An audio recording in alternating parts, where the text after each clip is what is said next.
there. If you find check-in style vlogs sort of boring, this is mostly check-ins. Just skip to the bookmark for the sort of summary of the show. Right. The meat popsicles in the room next to me woke up at 3 a.m. and decided to boink for a while pretty loudly. Woke me up. I mean, good for them. Respect. But just so loud. Then I went back to sleep. Woke up with my alarm. And we're here. I'm mostly set up. I've priced everything. I do most of the dry stuff first, bring the snakes obviously, and then set up the snakes the rest of the way the next day, because you have to like remove poops and stuff. So that's what I'm doing now. This is one of my weakest shows last summer. Oh, and I know I look homeless, but whatever. Anyway, this is one of my weakest shows last summer. It was okay. It was okay. But there are more vendors here this time than there were before, so maybe the fall one is better.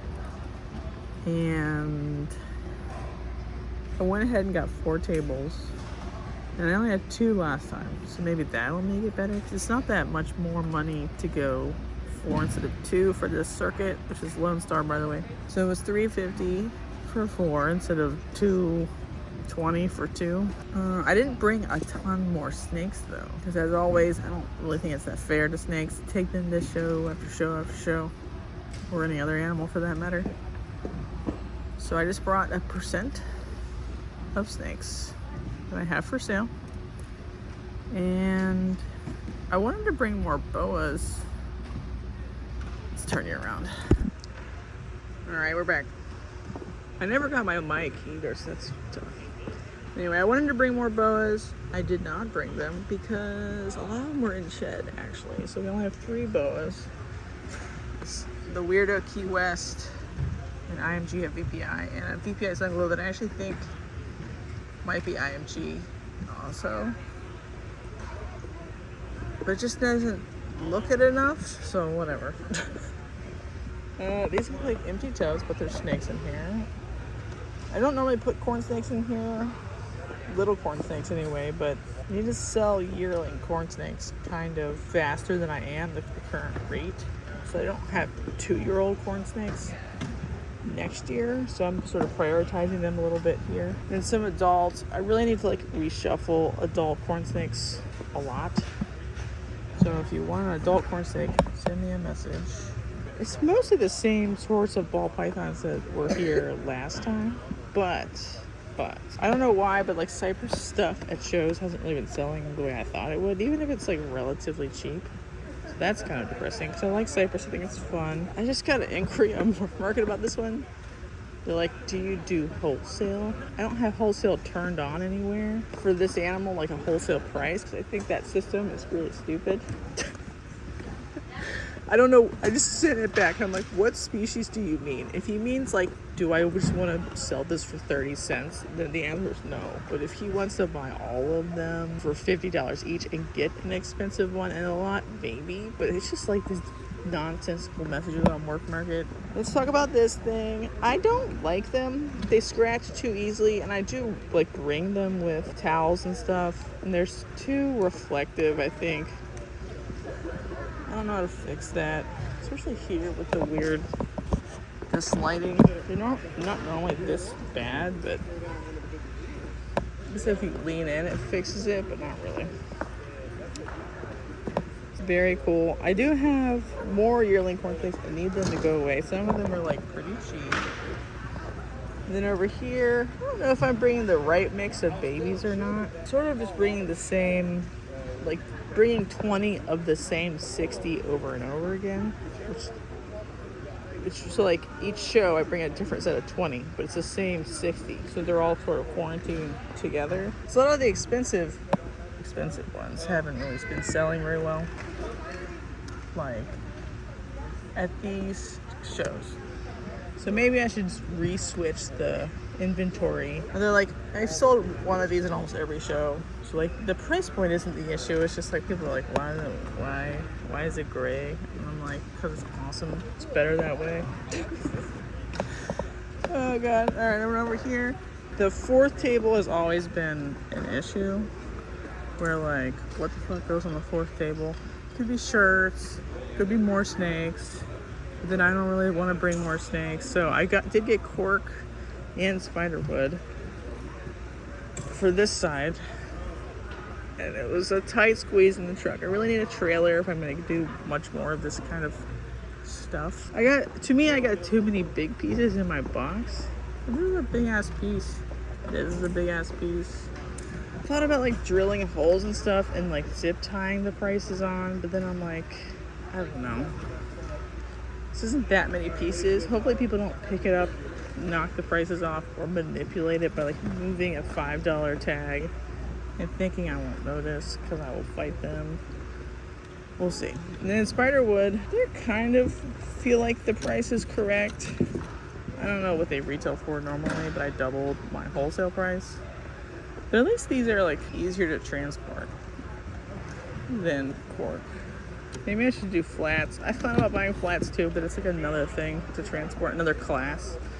So maybe I should do flats instead of rounds. I don't know. This clip's gone on too long. So we'll see what the edit looks like at the end. 10 something. The show is open. We've had our first sale, but it's kind of slow, which is fine for the show because it's a little show. And what we sold first was cork bark. Is that cool? I don't know. I don't like the lighting. You know, it's like bright in the center, but like dark on the edges. It makes this stuff on the side dark. Don't like it. Rather be in the center. All right, 1 p.m. check-in. I have not made table. It's one of the worst Saturdays ever. I don't know what is going on, honestly. So, what have we sold so far, Alex? We sold some cork, some spiderwood, 1 corn snake, no other snakes of any kind. A couple of purses and stuff. I'm trying to do a live. No, it's not live. It's recorded. Stop. What have you sold so far? Talk to the camera. That's going to be on YouTube. Talk to the camera like a normal person. Look. Okay. Good night, good. All right, we'll see. Let's keep it going.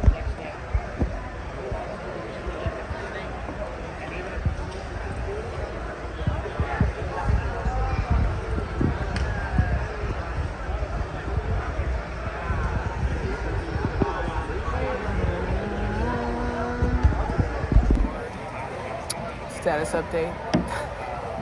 Alex, what time is it? 3:41. 3:31. Still haven't really paid back for hotels.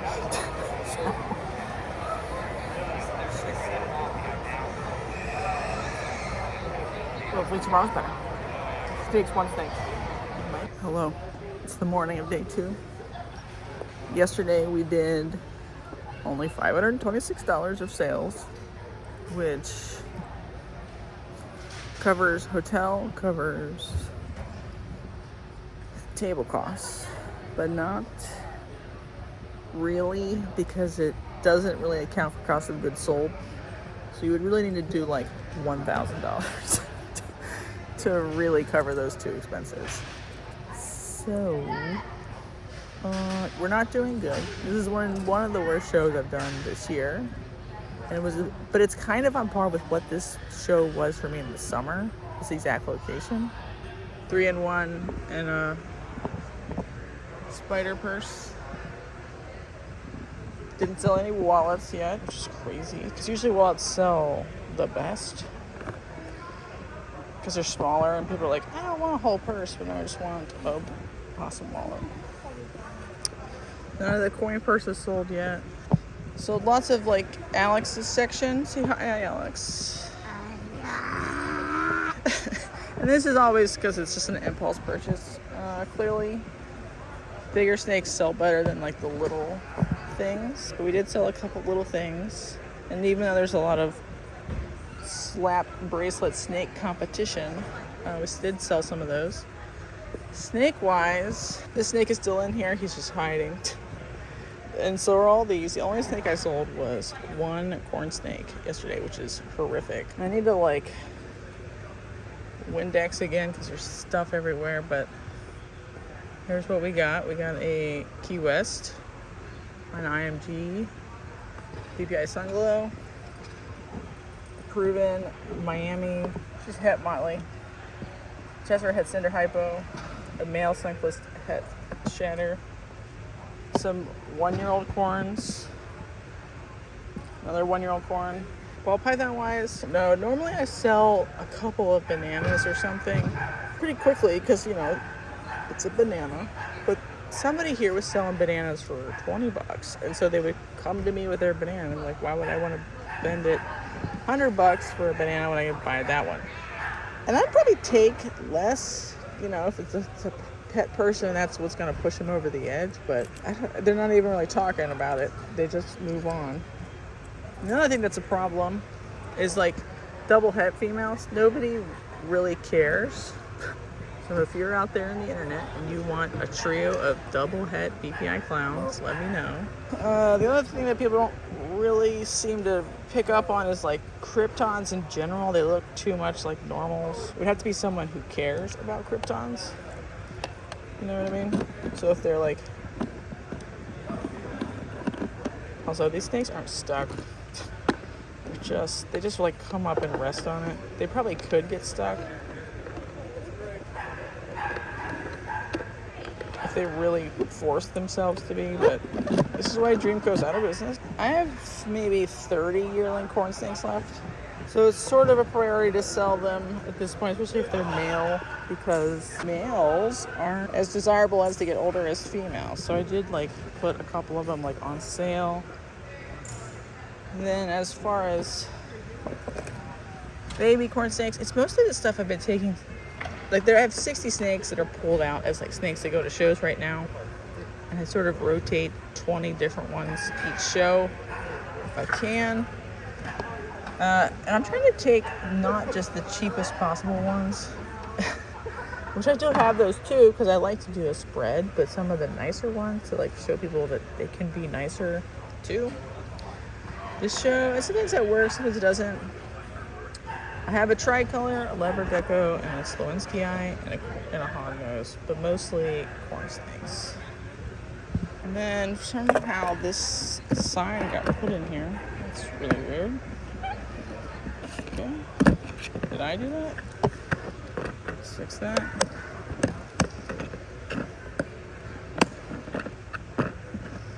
And then over here, this is the first time vending wood. I did sell maybe 7 pieces of spider wood, maybe less. And these are like the regular size, not like the jumbo size. So some of them maybe are too small to be worth $10. Like, is that worth $10? I don't think so. So we'll just wait and see how it sells down, and then whatever's left, sort of at the end of the box, I might sell for $7. Then cork, we did sell a lot of cork, but I had a lot of big pieces in the box. That's basically what's left. They weigh a lot. So I'm like debating if I should chop them in half for next time and sell them as smaller pieces. Even though they could chop them in half, they don't seem to want to. So like if I chop this one in half, instead of having one big long one, you would think they would want a long one so they could chop it in half and have 4 pieces or 2 or whatever they want. No. We'll see. And this one's pretty cool. I don't know if I want to chop it in half because it's big enough for a bigger animal.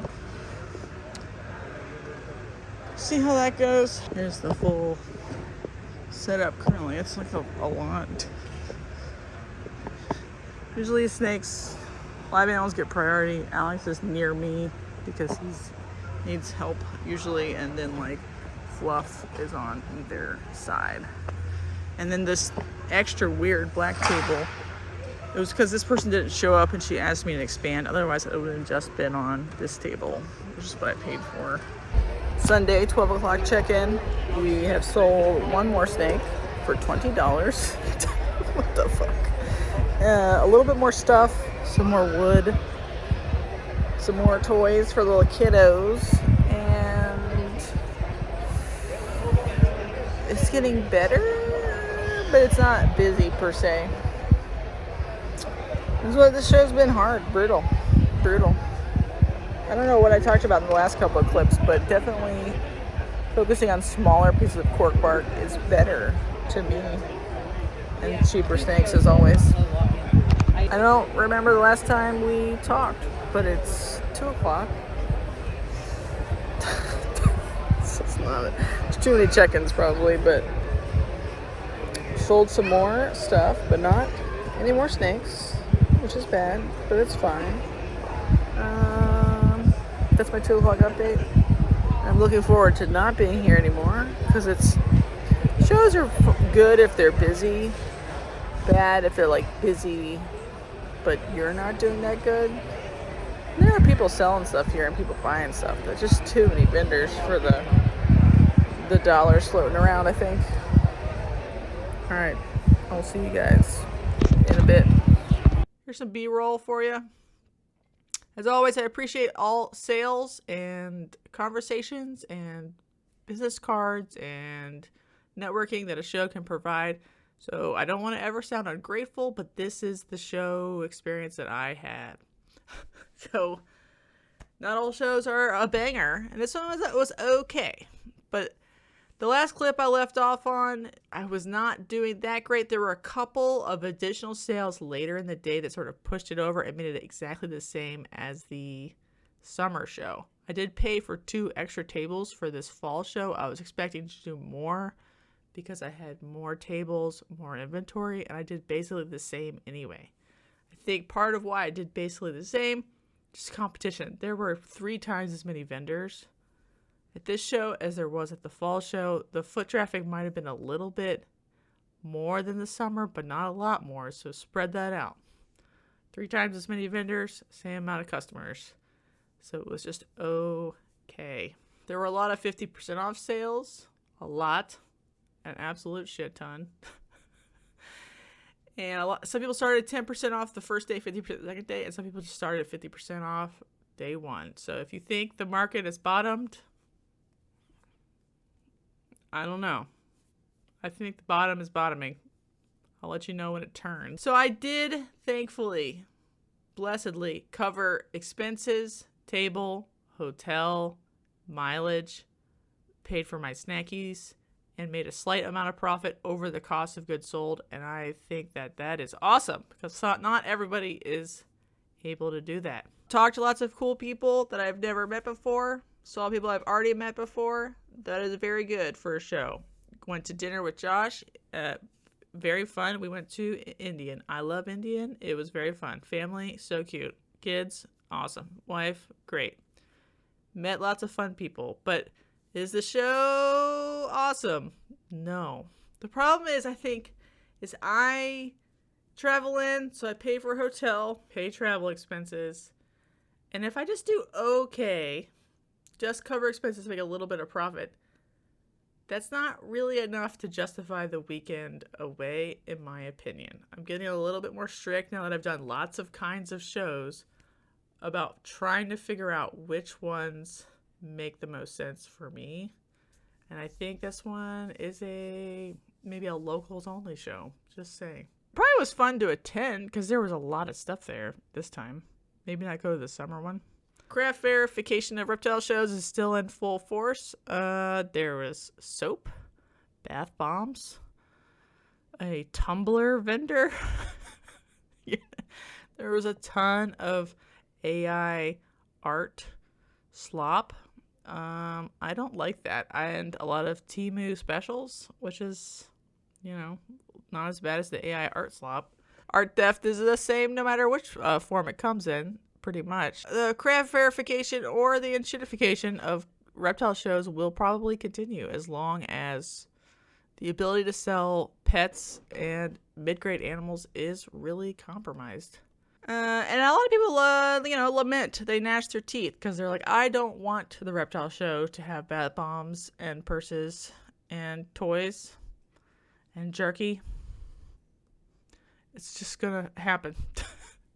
You need to be able to sell cheap snakes, mid-price snakes, expensive snakes, lizards, supplies. The whole thing has become so intensely competitive at this point that to smooth out shows, people have to bring other things that people actually want to buy also, because they can't sell enough snakes anymore. And if you don't like that, then I don't know what to tell you. These are just the facts. These are just the facts. Sometimes it's like embarrassing for me personally to be there, to participate willingly in this process. I don't see another solution. And some people are like, well, if you had better snakes or lizards or whatever, you wouldn't need to do it. Okay, I agree. I guess. But you also wouldn't be doing a show like this either. If you had the best snakes, you'd be doing different kinds of shows. So there's a place for everything and everything in its place, right? 2023 was one of my worst years for show sales so far. And this year has been one of the best, but it's because of like focusing on extra stuff, supplies, fluff, toys, whatever. It just maybe is the way it has to be for now. And if you had a collection that was able to be mostly sold online, you wouldn't really need to do any of this stuff. It's not worth being mad about it if you're not participating in it anyway. Because it's just going to happen with or without you anyway. Like if you're an online only seller, you only sell chondros, you don't ever go to shows, it's fine. You're already free anyway from the Matrix. Let's talk about the building. The building was pretty good. It's fine. It has this like bouncy texture because it's like a sports building, sports arena. I think the parking situation is a little bit troubled. Like some of the parking spots are kind of tight. There isn't quite enough when there's like a football game and a hockey game all going on at the same time and the rep show is finishing. So sometimes when I would come out at night, I'd be like, this parking lot is full. Like on Saturday night. So I don't know about all that. Definitely made more money at other small shows. So I think for next year, this one is probably one I will not redo unless I'm literally bored. Because selling 4 snakes and then barely covering my expenses is not really my idea of a good time. It literally could be, I hear this a lot. It's the election. Election's coming up. Everything's waiting on the election. I'm like, election means a lot, but it doesn't mean that people don't literally go do anything else. Right? It's not the election, it's the economy. It's how much extra money people have. It's more important than ever for promoters to find the people who want to come to an event like this and want to buy something from it. And I think some promoters are trying their best, and some promoters are trying a little bit. I did run an ad for this one, an Instagram ad. No one came up to me and was like, I saw your Instagram ad and I want a corn snake. So I don't know like how much more promoters can do. I think step one, honestly, would be to limit vendor number. And I think that's, as always, a really controversial opinion because, like, I could be the one who's limited. But I think it's got to start being, like, survival of the fittest. Just make a wait list. Have them go to a different show. There's some shows that are so under vended, they get canceled. I mean, they're probably under vended because the people never made any money. Maybe that's why they're under vended, which is fine. But then those need to be promoted better. But there's like too much going on. Too much like all the same vendors piling to the same locations because they're the good ones.